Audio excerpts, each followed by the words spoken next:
Hello students, welcome back to my channel. I hope you all are doing well. हम बड़े interesting topic की बात करेंगे, interior of the earth. आपने कभी सोचा है कि हम जिस अर्थ पर खड़े हैं उसके अंदर क्या चल रहा है?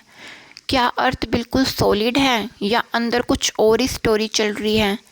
तो आज हम एक एक्साइटिंग जर्नी पर चलेंगे और देखते हैं कि हमें अर्थ के अंदर क्या मिलेगा। So let's start our journey. तो हम सबसे पहले समझते हैं कि इंटीरियर ऑफ द अर्थ का मतलब क्या है। अर्थ के अंदर का जो स्ट्रक्चर है, जैसे एक केक होता है, केक के अंदर लेयर्स बनी होती है, वैसे ही अर्थ के अंदर भी लेयर्स बनी होती हैं।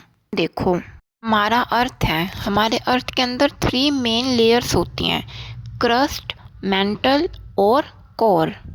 और फिर आगे कोर के भी 2 टाइप्स होते हैं। क्रस्ट होती है हमारे अर्थ की सबसे ऊपर वाली लेयर, मतलब जो एप्पल का छिलका होता है वो कैसे कितना पतला होता है ना, वैसे ही हमारा क्रस्ट है। ये हमारे अर्थ की आउटर लेयर है और यहीं पर हम लोग रहते हैं, यहीं पर हमारे घर बने हैं, यहीं पर हमारे माउंटेन्स हैं, रिवर, सिटीज़, ये सब क्या हैं? ये सब क्रस्ट के ऊपर ही है। फिर आगे क्या है, क्रस्ट के भी 2 टाइप होते हैं, एक तो कंटिनेंटल और एक ओशियनिक। कंटिनेंटल में क्या होता है? कंटिनेंटल होती है ज़मीन वाली जगह, मतलब जिस जगह पे ज़मीन होती है, और ओशियनिक क्या होती है? समुंदर वाली, मतलब रिवर, नदियाँ, वो होती है ओशियनिक। अब देखो, क्रस्ट के नीचे की जो लेयर होती है ना, वो होती है मेंटल। जैसे क्रस्ट में जो जगह थी वो थी थिन, अब मेंटल में जो जगह है वो है थिक, मतलब मोटाई है, इसमें मोटी लेयर्स बनी हुई है। आपने टूथपेस्ट देखा है? टूथपेस्ट ना तो ज़्यादा लिक्विड होता है ना तो ज़्यादा सॉलिड होता है। अब मेंटल में भी क्या होता है? बिल्कुल ही टूथपेस्ट की तरह होता है, ना तो ज़्यादा सॉलिड और ना ही ज़्यादा लिक्विड। इसमें क्या होता है कि जो रॉक्स होती है ना, वो स्लोली फ्लो करती है। अब हम पढ़ते हैं कोर। कोर क्या होता है? कोर 2 तरह के होते हैं, एक होता है आउटर कोर, एक होता है इनर कोर। जो कोर होता है वो अर्थ के सबसे अंदर होता है। यहाँ बहुत ज़्यादा टेम्परेचर होता है, अप्रोक्स 5000 डिग्री सेल्सियस का यहाँ पे टेम्परेचर होता है। अब है आउटर कोर। आउटर कोर क्या होता है? इसमें आयरन प्लस निकेल होता है, मतलब जो अर्थ का मैग्नेटिक फील्ड है ना, वो यहीं से बनता है। और आउटर कोर है जो, वो क्या है? लिक्विड से बना होता है। फिर आता है इनर कोर, जो कि सॉलिड फॉर्म में होता है, और इनर कोर में सबसे ज़्यादा प्रेशर होता है, जिस वजह से ये क्या है? सॉलिड फॉर्म में होती है। अब फटाफट इतने का हम क्विक रिवीजन करते हैं। क्रस्ट अर्थ की सबसे ऊपर वाली लेयर जहाँ हम रहते हैं, मेंटल सेकंड लेयर होती है जो कि थिक होती है। फिर है कोर, इनर कोर और आउटर कोर, जहाँ मैग्नेटिक फील्ड बनता है और जो लिक्विड होता है, ये होती है आउटर कोर। और जो इनर कोर होती है वो सॉलिड फॉर्म में होती है, और इस जगह पे सबसे ज़्यादा प्रेशर होता है, जिसकी वजह से ये सॉलिड है। अब एक सोचने वाली बात है कि हमने कभी अर्थ के अंदर देखा ही नहीं कि है क्या, तो फिर हमें पता कैसे चला कि अर्थ के अंदर क्या कुछ है? ये हमें पता चला एविडेंस से। अब ये कौन से एविडेंस है, देखते हैं अभी। ऊपर डायग्राम में देखो, एक है डायरेक्ट एविडेंस और इनडायरेक्ट एविडेंस। अब ये होता क्या है? पहले है डायरेक्ट एविडेंस, जो अब तक हम इंसानों ने खोद कर देखा है, माइनिंग के थ्रू या ड्रिलिंग के थ्रू। इंसान अब तक अर्थ के नीचे 10 से 12 किलोमीटर तक ही जा पाया है, पर अर्थ की रेडियस, मतलब अर्थ की गहराई तो 6371 किलोमीटर है। तो हमें नीचे का पता कैसे लगा कि इतना नीचे है क्या? जितना अब तक खोदा गया है वो है डायरेक्ट एविडेंस। अब जो नीचे का हिस्सा है उसके बारे में हमें पता लगता है इनडायरेक्ट एविडेंस से। इसके लिए साइंटिस्ट इनडायरेक्ट मेथड का यूज़ करते हैं, जैसे सेस्मिक वेव से पता लगाते हैं, ग्रेविटी से पता लगाते हैं, और मेटेओराइट से पता लगाया जाता है। इन सब से ही हमें अंदर के स्ट्रक्चर का पता चलता है। देखते हैं सेस्मिक वेव्स क्या होती हैं। जब अर्थक्वेक आता है उस टाइम में ये वेव्स क्या है निकलती हैं और साइंटिस्ट इन्हें स्टडी करके अर्थ के अंदर का एक मैप तैयार करते हैं।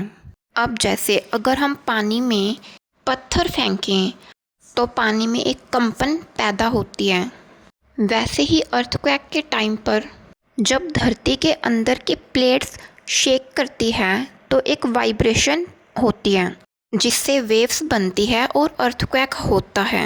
सेस्मिक वेव 2 पार्ट्स में डिवाइड है। फर्स्ट है सरफेस वेव, सेकंड है बॉडी वेव। सरफेस वेव, जब अर्थक्वेक होता है तो एक ज़मीन पर भी तो कंपन होती है जिससे हमारे घर, बिल्डिंग और ज़मीन हिलने लगती है। वो भी तो एक तरह की वेव है जिससे सब कुछ शेक होने लगता है। इसे बोलते हैं सरफेस वेव। अब सरफेस वेव के भी 2 टाइप होते हैं, एल वेव और आर वेव। एल वेव जिसे हम लव वेव कहते हैं, इसमें क्या होता है कि जो ज़मीन है वो साइड टू साइड हिलती रहती है, मतलब राइट टू लेफ़्ट या लेफ़्ट टू राइट हिलती है, जिस कारण क्या है हमारे घर, बिल्डिंग्स, वो उन सब में क्या है क्रैक आ जाते हैं।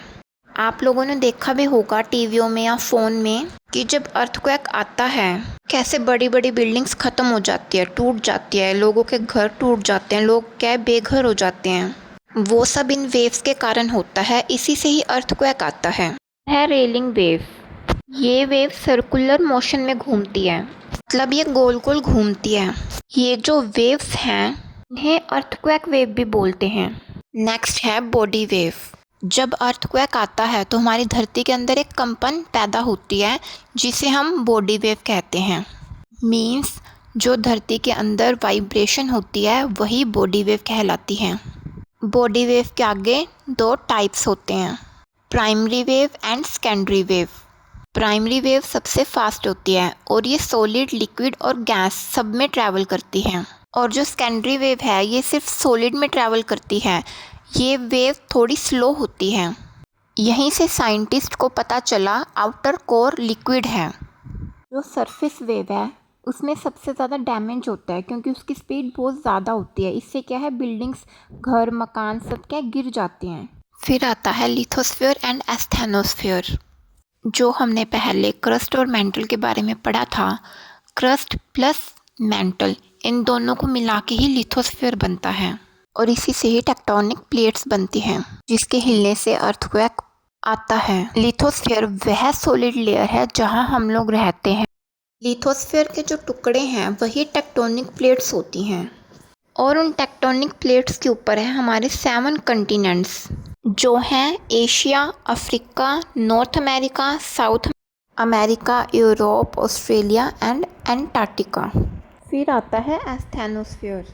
एस्थेनोस्फीयर लिथोस्फीयर के जस्ट नीचे होता है। ये मेंटल की अपर पार्ट होता है, यहाँ टेम्परेचर बहुत ज़्यादा होता है। एस्थेनोस्फीयर सेमी सॉलिड होता है, मतलब कि आधा पिघला हुआ और आधा सॉलिड। जो गर्म पिघला हुआ मटेरियल होता है वो मैग्मा होता है जो धीरे धीरे फ्लो करता है जिससे लावा बनता है। यही रीज़न है वोल्केनो होने का। अब आता है ग्रेविटेशनल फोर्स। अब हम ऊपर से कोई चीज़ फेंकें, जैसे हम ऊपर से एक बॉल फेंकें तो वो बॉल डेफिनेटली नीचे ही आएगी, यही होती है ग्रेविटेशनल फोर्स। अब आता है ग्रेविटी एनोमली। अब ये तो हमें पता है कि जो अर्थ है वो सब चीज़ों को नीचे खींचती है, यही ग्रेविटी है। लेकिन हर जगह यही इक्वल फोर्स नहीं लगती, कहीं ज़्यादा तो कहीं कम होती है। अब इमेजिन करो तुम लोगों के पास 2 बैग्स हैं। एक बैग तो बुक्स का पूरा भरा हुआ है जो कि हैवी है और दूसरा बैग है जो वो बिल्कुल खाली है जो कि लाइट है। अब दोनों बैगों को आप ऊपर से फेंकोगे तो फोर्स इक्वल होगी या नहीं? वी बैग है जो वो तो ज़्यादा नीचे खींचेगा और जो लाइट बैग है वो तो आराम से लहराता हुआ गिरेगा नीचे। तो दोनों में अलग अलग ग्रेविटी का यूज़ हुआ ना। अब बिल्कुल वैसे ही जहाँ हैवी रॉक्स हैं वहाँ ग्रेविटी ज़्यादा होती है और जहाँ रॉक्स लाइट होती हैं वहाँ ग्रेविटी कम होती है। इसे ही हम ग्रेविटी एनोमली कहते हैं। बात करते हैं मेटेओराइट की। मेटेओराइट वो पत्थर होता है जो स्पेस से आता है और अर्थ पर आकर गिर जाता है, जो देखने में तारा टूटने जैसा लगता है। स्पेस में छोटे छोटे पत्थर होते हैं जो अर्थ पर गिरते हैं। जो पत्थर स्पेस में घूम रहा होता है उसे मेटेरॉइड कहते हैं। जब वो पत्थर अर्थ के एटमॉस्फेयर में आता है और जलता है मेटेओर बोलते हैं। और जो जलने के बाद का बचा हुआ पार्ट होता है उसे मेटेओराइट बोलते हैं। हमने आसमान में देखा होगा टूटते तारे को। जब वो आसमान से टूटकर ज़मीन पर गिरता है तो वो बचा हुआ हिस्सा मेटेओराइट होता है। और उसी बचे हुए हिस्से की स्टडी करके साइंटिस्ट को पता लगा कि मेटेओराइट में आयरन और निकेल होता है। तो इससे क्लियर हो गया कि जो अर्थ का कोर है वो आयरन और निकेल का बना हुआ है। हमने क्या क्या पढ़ा आज? क्रस्ट, मेंटल और कोर के बारे में पढ़ा, फिर डायरेक्ट और इनडायरेक्ट एविडेंस के बारे में पढ़ा, अर्थक्वेक और सेस्मिक वेव्स के बारे में पढ़ा, फिर ग्रेविटेशनल फोर्स मेटेओराइट के बारे में पढ़ा। अगर आपको ये वीडियो थोड़ी भी हेल्पफुल लगी हो तो चैनल को लाइक और सब्सक्राइब करें और कमेंट्स में बताइए कि आपको ये वीडियो कैसी लगी और आप आगे कैसी वीडियोस चाहते हो। Thank you so much for watching.